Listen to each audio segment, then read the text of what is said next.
कांग्रेस प्रदेश उपाध्यक्ष संगठन सूर्यकांत धस्माना ने जिलाधिकारी को ज्ञापन सौंपा, जिसमें राजधानी देहरादून में सड़कों के खस्ताहाल के साथ पिछले लंबे समय से चल रहे स्मार्ट सिटी के कार्यों में हुई धांधली की जांच की मांग की गई। वहीं इस दौरान मीडिया से बात करते हुए सूर्यकांत धस्माना ने कहा, आज भी सड़कें बदहाल हैं। स्मार्ट सिटी के नाम पर करोड़ों रुपए का घोटाला हुआ है, जिसकी जांच होनी चाहिए। वहीं जिलाधिकारी ने कहा कि जितने भी बिंदु हमें प्राप्त हुए हैं उन पर कार्रवाई की जाएगी। देहरादून कैसा स्मार्ट बना, उसका एक अभियान चलाया। पूरे देहरादून की जनता को स्मार्ट सिटी दिखाने के लिए सबसे पहले हमने गड्ढों में सड़क और सड़क में गड्ढे, ये अभियान चला करके देहरादून के विभिन्न जो मुख्य मार्ग हैं, अभी मुख्य मार्गों की बात कर रहा हूँ, उनमें जाकर के हमने दिखाया, चाहे वो सहस्त्रधारा रोड हो, चाहे वो कैनाल रोड हो, चाहे वो राजपुर रोड में ओल्ड मसूरी रोड से लेकर के डाकपट्टी तक की सड़क हो, चाहे वो धर्मपुर विधानसभा की विभिन्न मार्ग जो भद्री चौक से लेकर के और दून विश्वविद्यालय की सड़क है, इसके अलावा हरिद्वार बाईपास की सड़क है, बंजारावाल की सड़कें हैं, कारगी की सड़कें हैं, इनका नजारा देहरादून की जनता को हमने फेसबुक लाइव के माध्यम से, चैनल्स के माध्यम से, आपके माध्यम से, प्रिंट मीडिया के माध्यम से दिखाया। और आज हम जिलाधिकारी को ये ज्ञापन देने आए हैं कि बहुत बड़ा घोटाला स्मार्ट सिटी के नाम पर हुआ है। सैकड़ों करोड़ रुपए का घोटाला हुआ है। कोई देहरादून स्मार्ट नहीं बना, न सड़कें स्मार्ट बनी, न सीवर सिस्टम स्मार्ट बना, न पीने के पानी का सिस्टम स्मार्ट हुआ, न बिजली का सिस्टम स्मार्ट हुआ, न ट्रैफिक स्मार्ट हुआ, न अस्पताल स्मार्ट हुए, न स्कूल स्मार्ट हुए, न कॉलेज स्मार्ट हुए। देहरादून में कोई स्मार्ट नहीं हुआ। पूरा देहरादून जिस हालत में था उससे भी बदतर हालत में देहरादून पहुंच गया, हजारों करोड़ रुपए खर्च करने के बाद। इसलिए हमने मांग करी है कि उच्च स्तरीय जांच स्मार्ट सिटी में जो हुआ है घोटाला, उसकी कराई जाए। इसके अलावा देहरादून में जो टूटी हुई सड़कें हैं उनको तत्काल दुरुस्त किया जाए। जो सीवर का पूरे हाल खराब है, पूरे शहर के अंदर पीने के पानी की जो व्यवस्था खराब है, ट्रैफिक की जो व्यवस्था खराब है, उसको ठीक किया जाए। रेलिवेंट हमारे डिपार्टमेंट है शासन में, उनको ये सभी चीजें आज संदर्भित की जा रही हैं। तो वहां से जैसी डायरेक्शन प्राप्त होती है उसके अनुसार कार्रवाई करवाने के लिए एग्जीक्यूशन में लाया जाएगा। जो स्मार्ट सिटी का प्रबंधन है उनको वहां से डायरेक्शन चली। देहरादून की जेल में बंद महिला कैदियों की सुरक्षा और स्वास्थ्य को लेकर उत्तराखंड महिला आयोग की अध्यक्ष कुसुम कंडवाल ने कहा कि वो आने वाली 30 सितंबर को देहरादून की सदोवाला जेल में निरीक्षण करेंगी।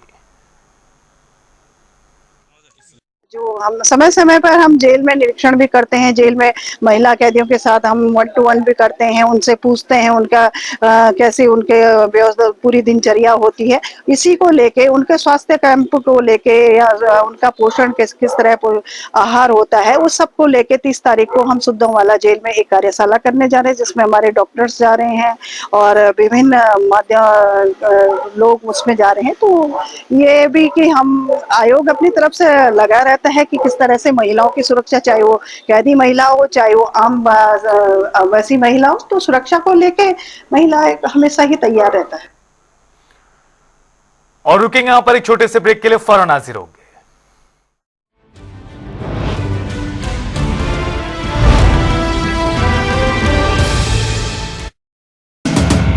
70 वर्ष से ऊपर के वरिष्ठ नागरिकों को मिलेगा 5 लाख रुपए तक का मुफ्त इलाज नॉन स्टॉप। कमल का बटन दबाएं, बीजेपी को जिताएं।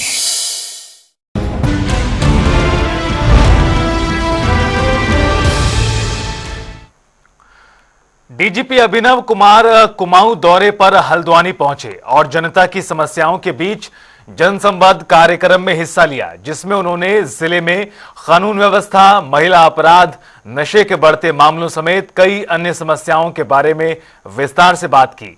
साथ ही जनता और पुलिस के बीच में तालमेल बनाए जाने रखने और सामंजस्य कायम रखने के लिए लोगों से सुझाव और शिकायतें भी सुनी। देखिए, माननीय मुख्यमंत्री जी जो हमारे गृह मंत्री जी भी हैं, वो भी लगातार पुलिस के मॉडर्नाइजेशन पर और पुलिस की मतलब पुलिस के संसाधनों को सुधार करने के लिए लगातार चिंता व्यक्त करते रहते हैं, लगातार अपना मार्गदर्शन देते रहते हैं। तो उसी क्रम में हम लोग एक बहुत बृहद योजना बना के पुलिस विभाग के हर पहलू में हम उसको सुदृढ़ करने के लिए क्रियाशील हैं। और जैसे अभी हाल फिलहाल में केंद्र सरकार ने 65 करोड़ रुपए दिए हैं उत्तराखंड पुलिस के भवनों को सुधारने के लिए। अभी कुछ दिन पहले शासन में एक उच्च स्तरीय मीटिंग हुई थी, 25 करोड़ रुपए हमें जल्दी मिलने वाले हैं गाड़ियों की खरीद के लिए।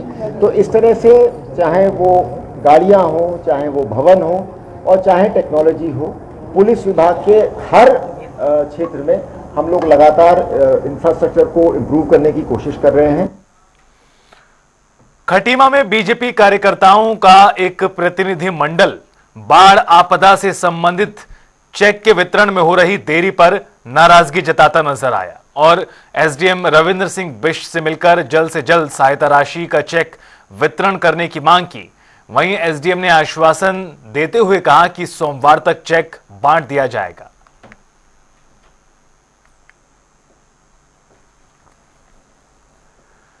खटीमा नगर पालिका विस्तार के बाद आगामी नगर निकाय चुनाव के चलते मतदाता सूची बनाने की कार्रवाई चल रही है, जिसके चलते आखिरी तारीख 28 सितंबर तय की गई है। इस कार्यक्रम में सुपरवाइजर की बैठक का आयोजन किया गया, जिसमें एसडीएम सहित कई अधिकारी मौजूद रहे। बैठक में हर हाल में 28 सितंबर तक मतदाता सूची तैयार कर राज्य निर्वाचन आयोग को भेजे जाने की बात कही गई।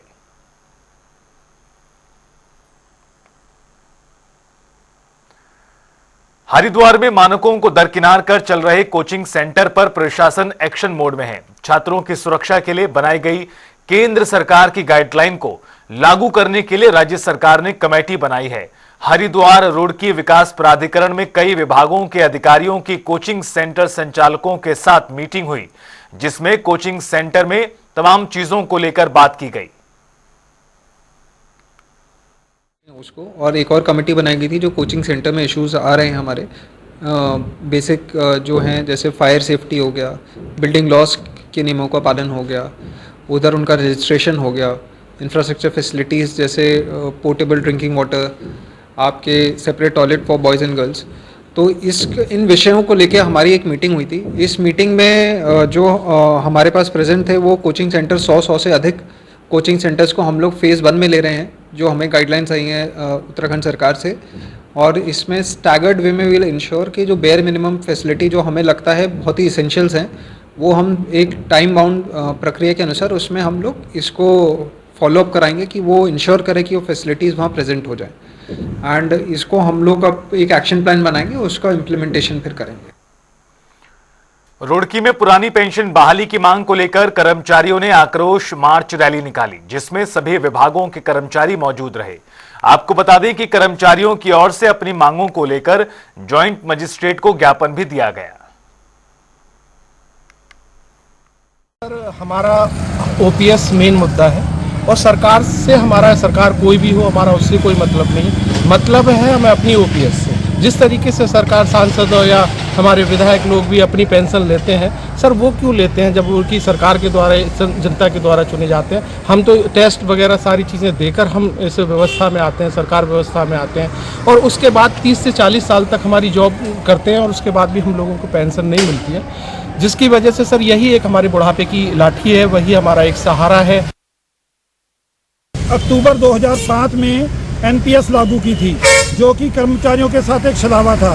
कर्मचारियों को पहले पता नहीं लगा, जब उसके रिजल्ट आए तो पेंशन जो लोग रिटायर हो गए, किसी की 1500, किसी की 500, किसी की 700 बनी। तो उसके बाद कर्मचारियों को पता लगा।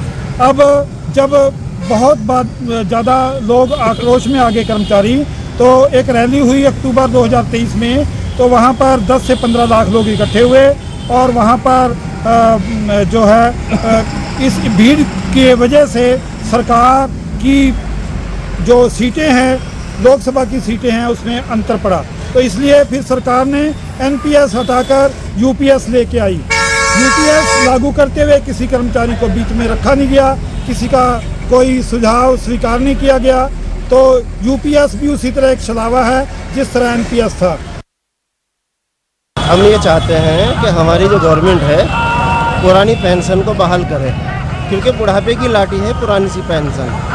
अब बूढ़े हो जाएंगे, गवर्नमेंट ने 60 साल हमारे ले लिए, फिर आगे जो बच्चे होंगे हमारे, वो कहाँ हमारा ख्याल रखेंगे। बच्चे तभी ख्याल रख पाएंगे अगर हमें बाद में पेंशन मिलेगी, वरना तो हमें घर में बड़ी दिक्कतें होंगी, परेशानी होगी। हरिद्वार के क्षेत्र कलियर में अचानक से रतमऊ नदी का जलस्तर बढ़ गया, तो वहीं नदी में नहा रहे जायरीनों को कलियर पुलिस ने समय रहते हटाया। पुलिस की सतर्कता से बड़ा हादसा होते होते टला है। वहीं हरिद्वार पुलिस की त्वरित कार्रवाई पर स्थानीय जनता ने भी प्रशंसा की है।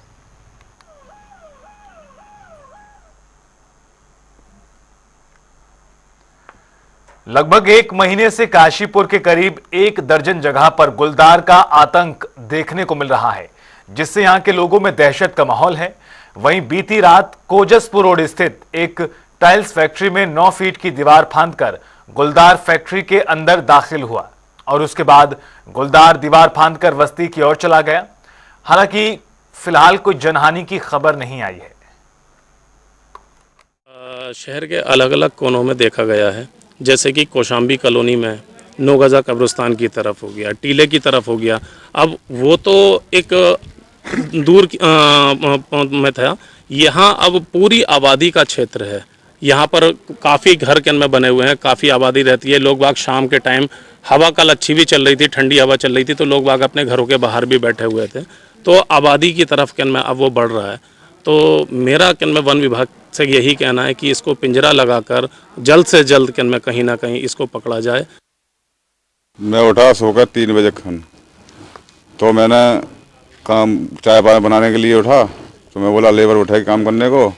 फिर मैंने देखा जाता हुआ, फिर सारे बंदे उठाए मैंने, फिर वो देख के दीवार उलांग के भाग गया था। कैमरे में देखा गया भाई साहब, देखा कैमरे में गया 1-2 घंटे। अच्छा, किसी पे हमला किया, दीवार उलांग कर चला गया था। निकाय चुनाव को लेकर कांग्रेस लगातार बीजेपी पर हार के डर से चुनाव टालने का आरोप लगा रही है, तो वहीं शहरी विकास मंत्री प्रेमचंद अग्रवाल ने कांग्रेस पर पलटवार किया है। उन्होंने कहा कि हम चुनाव कराने से नहीं डरते, ये सभी जानते हैं कि हमने कितना काम किया है। डरना तो उन्हें चाहिए जो विदेशों में झूठा प्रचार करते हैं। बता दें कि निकाय चुनाव के लिए एकल सदस्य समर्पित आयोग ने 15 निकायों की अनुपूरक रिपोर्ट का ड्राफ्ट तैयार किया है। मैंने कहा, चुनाव के लिए भी मैंने बताया, चुनाव के लिए कभी भारतीय जनता पार्टी इसलिए नहीं डरती क्योंकि हमारे पास एक व्यापक समर्थन जनता का है, हमारे पास देवतुल्य कार्यकर्ता हैं, हमने विकास कार्य किया है, हमारी प्रदेश सरकार ने भी, मोदी सरकार ने भी। तो डरना किस बात से? डर तो उन्हें होगा ना जो भ्रामक प्रचार करके राजनीति करते हैं, झूठ के आधार पर राजनीति करते हैं। अमेरिका में जाए तो आप झूठ और भारत को बदनाम करने की बात करते हैं। बदनाम जो हमारे देश के अंदर आरक्षण के नाम पे, संविधान के नाम पे जिन्होंने झूठा प्रचार किया, डर तो उनको लगेगा, हमें किस बात का डर लगेगा? हम तो सच्चे साफ वाले लोग हैं, इसलिए हम डरने वाले नहीं हैं। उधर धामी सरकार ने राज्य में अंत्योदय राशन कार्ड धारकों के लाभार्थियों को सौगात दी है। दरअसल सरकार ने अंत्योदय योजना को एक बार फिर से बढ़ाने का फैसला किया है। इस योजना को 2027 तक के लिए बढ़ाया गया है। वहीं से लेकर बीजेपी प्रवक्ता ने क्या कुछ कहा, सुनिए।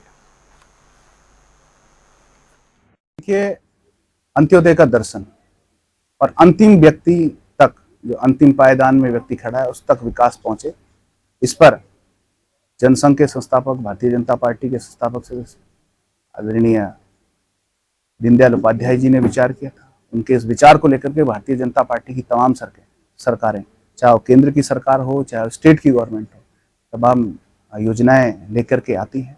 और जो अंत्योदय का जो विकास करना है, उस पर हम काम कर रहे हैं। चाहे दीनदयाल उपाध्याय विद्युतीकरण हो, या दीनदयाल उपाध्याय जी के नाम पर अच्छे पार्क बनाने हो, या दीनदयाल उपाध्याय जी के नाम पर अब जिस प्रकार से सरकार ने 3 सिलेंडर वाली योजना चलाई है, निश्चित रूप से ये गरीबों के लिए, अंत्योदय के लिए, जो अंतिम व्यक्ति पायदान में खड़ा है व्यक्ति, उस परिवार के लिए महत्वपूर्ण योजना ये होगी। इससे उन परिवारों को लाभ मिलेगा और हम उनको मुख्य धारा में ला सके, मुख्य धारा के साथ, समाज के साथ उसको, उनको जोड़ करके उनका योगदान ले सके। और वक्त तो चला एक ब्रेक का, फौरन हाजिर होंगे।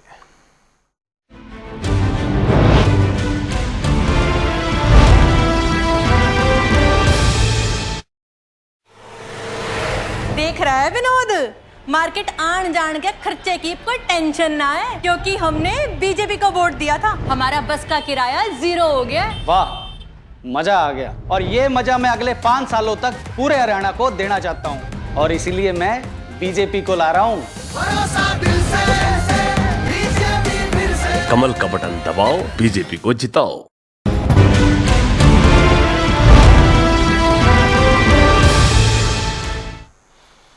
ब्रेक के बाद स्वागत है। खबरों में आगे बढ़ते हैं। खटीमा में मुख्यमंत्री पुष्कर सिंह धामी ने बुद्धिजीवी वर्ग के लिए सिटी क्लब बनाने की घोषणा की है। वहीं इस घोषणा के बाद बीजेपी कार्यकर्ताओं ने पीडब्ल्यूडी गेस्ट हाउस से खटीमा मुख्य चौक तक रैली निकालकर खुशी का इजहार किया।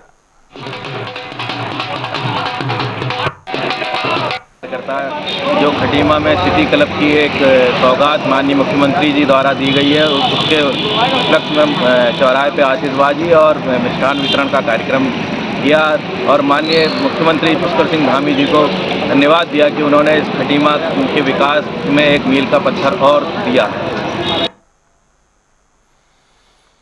टेक होम राशन स्कीम का कामकाज जल्द ही निजी हाथों में सौंपा जाएगा। ऐसे में प्रदेश की स्वयं सहायता समूह से जुड़ी करीब 40,000 महिलाओं पर बेरोजगार होने का खतरा मंडरा रहा है, तो वहीं महिला कांग्रेस लगातार इसका विरोध कर रही है। इस कड़ी में महिला कांग्रेस कार्यकर्ताओं ने स्वयं सहायता समूह की महिलाओं के साथ प्रदर्शन कर सचिवालय घेराव का प्रयास किया। हालांकि पुलिस ने बैरिकेडिंग लगाकर इन्हें रोका। आपको बता दें कि महिला कांग्रेस का कहना है कि एक तरफ तो सरकार प्रदेश में महिला सशक्तिकरण की बात करती है, दूसरी तरफ कई महिलाओं को बेरोजगार किया जा रहा है।